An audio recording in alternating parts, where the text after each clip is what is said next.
அன்பு மருத்துவர்களுக்கு வணக்கம். இன்றைக்கி நம்ம பார்க்க போகிற ரூப்ரிக் என்னன்னு பார்த்தோம்னா ஆக்டிவிட்டி டிசையர்ஸ். ஆக்டிவிட்டி டிசையர்ஸ்க்குரிய டிக்ஷனரி மீனிங் என்னன்னு கேட்டிங்கன்னா, need for vigorous activity or movement, அல்லது டூ பிஸி, அல்லது constantly being engaged in activities. இது சில சைக்காட்ரிக் டிசார்டரில் ஒரு காமன் ஃபீச்சராக இருக்கலாம். உதாரணமாக பார்த்தோன்னா, அப்சசிவ் கம்பல்சிவ் டிசார்டரில் அவங்களுக்கு ஒரு ஆக்டிவிட்டியை திரும்ப திரும்ப பண்ணிகிட்டே இருக்கணும். Desire to do something despite physical incapacity, அவங்களால முடியாட்டினாலும் பண்ணிக்கிட்டே இருக்கணும். அது ஆக்டிவிட்டி ஃப்ரூட்லெஸ், அந்த ஓசிடியில் அந்த மாதிரி இருக்கும். இன்னும் சில அந்த ஏடிஹெச்டியில் பார்த்தீங்கன்னா, அட்டென்ஷன் டெஃபிஷியன்சி ஹைப்பர் ஆக்டிவ் டிசார்டரில் பார்த்தீங்கன்னா, அந்த குழந்தைங்க எப்போவும் ஹைப்பர் ஆக்டிவாகவே இருப்பாங்க. இருந்தாலும் நம்ம நோய்களுக்கு முக்கியத்துவம் தராமல் அந்த தன்மைகளுக்கு முக்கியத்துவம் தர்றதுனால இந்த ரூப்ரிக்கில் வரக்கூடிய பெரும்பாலான சப்ரூப்ரிக்குகள் நம்ம அன்றாடம் பார்க்கக்கூடியதாக இருக்கும். ஸோ நம்ம ஆக்டிவிட்டி டிசையர்ஸ் ஹைப்பர் ஆக்டிவ் அப்படின்னு பார்த்தீங்கன்னா அதில் நிறைய மருந்துகள் இருக்குது. அதோடைய இன்னொரு கிராஸ் ரெஃபரன்ஸ் பார்த்தீங்கன்னா ஆக்டிவிட்டி இன்க்ரீஸ்ட் எக்ஸசிவ்லி. இது ரெண்டையுமே நம்ம ஏடிஹெச்டிக்கு நம்ம யூஸ் பண்ணலாம். அதே மாதிரி நம்மளுக்கு எல்லாருக்குமே தெரிஞ்ச ரெமடி காஃபியா. காஃபியாவில் பார்த்தீங்கன்னா ரொம்ப ஆக்டிவாக ரொம்ப ஜாயஸாக இருப்பாங்க. அவங்களுக்குரிய ரூப்ரிக்ஸ் என்னன்னு பார்த்தீங்கன்னா, mental activity increased excessively, mental activity sleep on this account no. அதனால் மென்டல் ஆக்டிவிட்டி ஜாஸ்தியானாலும் தூங்கக்கூட முடியாது அவங்களுக்கு, அந்த அளவுக்கு ரொம்ப உற்சாகமாக ரொம்ப ஆக்டிவிட்டியாக இருப்பாங்க.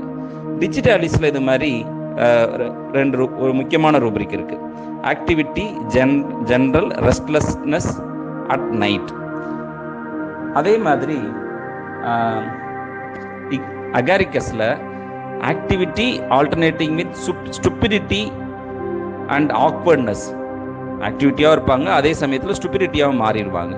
அதே மாதிரி activity alternating with cannot think, அதுவும் அகாரிக்கஸில் வரும். அதே மாதிரி பார்த்தீங்கன்னா ஆலோஸில் சில முக்கியமான ரூப்ரிக் இருக்குது. ஆக்டிவிட்டி ஆல்டர்னேட்டிங் வித் எக்ஸாஷன், நல்லா ஆக்டிவாக இருப்பாங்க, அப்படியே கொஞ்சம் எக்ஸாஸ்ட் ஆயிடுவாங்க.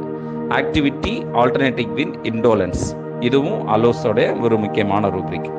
அதே மாதிரி இக்னேஷியாவில் பார்த்தீங்கன்னா ஆக்டிவிட்டி சேட்னஸ் வித் மார்டிஃபிகேஷன் ஃப்ரம், அவங்கள யாராவது ஒரு இழிவுபடுத்தினதுக்கப்புறம் ரொம்ப ஒரு கீழ் நம்ம நடத்தினதுக்கப்புறம் அந்த மாதிரி ஆயிடுவாங்க. ஆக்டிவிட்டி சேட்னஸ் வித் மார்டிஃபிகேஷன் ஃப்ரம், இது இக்னேஷியாவோட ஒரு முக்கியமான தன்மை.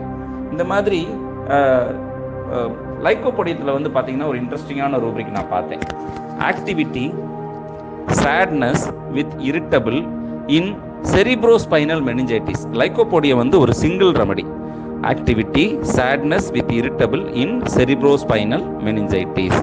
இந்த மாதிரி ஆக்டிவிட்டி ஸ்லீப்லெஸ்னஸ் வித், அதில் ஒரு 4 மருந்துகள் இருக்குது. அதில் முக்கியமான மருந்து பார்த்தீங்கன்னா காஃபியா. இந்த மாதிரி ஆக்டிவிட்டி வித் ஃபிசிக்கல் வீக்னஸ், அது பார்த்தீங்கன்னா மோஸ்கஸ். இந்த மாதிரி நம்மளுக்கு ஆக்டிவிட்டியை வச்சு நம்ம நிறைய நல்ல ரூப்ரிக்குகள் நம்மளால் எடுக்க முடியும், நோயாளிகளுக்கு நம்ம பயன்படுத்த முடியும். அதே மாதிரி சில பேருக்கு எப்போவுமே பார்த்தீங்கன்னா ஒரு ரெஸ்ட்லெஸ்ஸாகவே இருப்பாங்க. அதில் டேரண்டுலா ஒரு முக்கியமான மருந்து ஆக்டிவிட்டியில், டியூபர்குலினம் ஒரு முக்கியமான மருந்து. இதெல்லாம் நம்ம அந்த பேஷண்ட்டோடைய மற்ற மனக்குறிகளோட ஒத்து போச்சு அப்படின்னா இந்த ரூப்ரிக் நிச்சயமாக நம்ம ப்ராக்டிஸில் நிறைய சமயத்தில் நல்ல பலன் கண்கூடாக பார்க்க முடியும். என்னோட பேஷண்ட் ஒருத்தவங்க ஒரு கான்ட்ராக்டர் வரும்போதே பார்த்தீங்கன்னா நல்ல தங்க செயின் போட்டு, நல்ல பெரிய பட்டை, நடுவில் ஒரு குங்குமம் போட்டு எல்லாமே போட்டு வந்திருந்தார். அவருக்கு லெஃப்ட் சைடில் பார்த்தீங்கன்னா சிவியர் சயாட்டிக்கா இருந்தது. நிறைய மருத்துவர்கிட்ட பார்த்துட்டு ஒன்றும் சரி ஆகலை அவருக்கு. ஸோ அவர் கேஸ் எடுத்துகிட்டு இருக்கோம். சில இன்ட்ரெஸ்டிங்கான விஷயங்கள்லாம் சொன்னார். சார், நான் வேலையெல்லாம் பெருசாக பண்ண மாட்டேன் சார், ஆனால் நமக்கு அப்பாற்பட்டு ஒரு சக்தி இருக்குன்னு தெரியும். அதனால் நான் என்னால் முடிஞ்ச அளவு செய்வேன், ரொம்ப பெருமுயற்சியெல்லாம் பண்ண மாட்டேன். ஆனால் ஒன்று சார், நான் மனசில் என்ன நினைக்கிறேனோ அது நிச்சயமாக அது நடந்துடும் சார் அப்படின்னு சொன்னார். இது எனக்கு கொஞ்சம் வித்தியாசமாக பட்டுச்சு. ஸோ கம்ப்ளீட் ரெப்பர்ட்டில் நான் பார்த்தப்ப ஆக்டிவிட்டி வித்தவுட் பர்சிவரன்ஸ், இது ஒரு ரூப்ரிக். ஆக்டிவிட்டி வித் ப்ராஃபிட்டிக்கல் கன்செப்ஷன், இது ஒரு ரூப்ரிக். ரெண்டுமே வந்து பார்த்தீங்கன்னா லாக்கசிஸ் ஒரு முக்கியமான மருந்து. அதோட அவருடைய அந்த கயிறு மாதிரி இழுக்கிற மாதிரி வலிக்குதுன்னு சொன்னார். அதோட இந்த தன்மை ஒத்து போனதுனால நான் லாக்கசிஸ் கொடுத்தேன். அந்த பேஷண்ட் ரொம்ப அழகாக இம்ப்ரூவ் ஆனாங்க. அந்த உருவ அமைப்பு, அவருடைய பேச்சு, லொக்காசிஸாக பேசுறது எல்லாமே இந்த 2 ரூப்ரிக்கோட ஒத்து போச்சு. அவருடைய இதுவுமே ஃபிசிக்கல் ஏல்மெண்ட்ஸுமே ஒத்து போச்சு. ரொம்ப சீக்கிரமாக லாக்கசிஸில் க்யூர் ஆனாங்க. இந்த மாதிரி உங்களுக்கு ஆக்டிவிட்டி டிசைர்ஸில் ஏதாவது நீங்கள் ரூப்ரிக் பயன்படுத்தி உங்கள் எக்ஸ்பீரியன்ஸில் இருந்ததுன்னா ஷேர் பண்ணுங்கள். நம்ம எல்லோரும் கற்றுக்கலாம். தேங்க்யூ.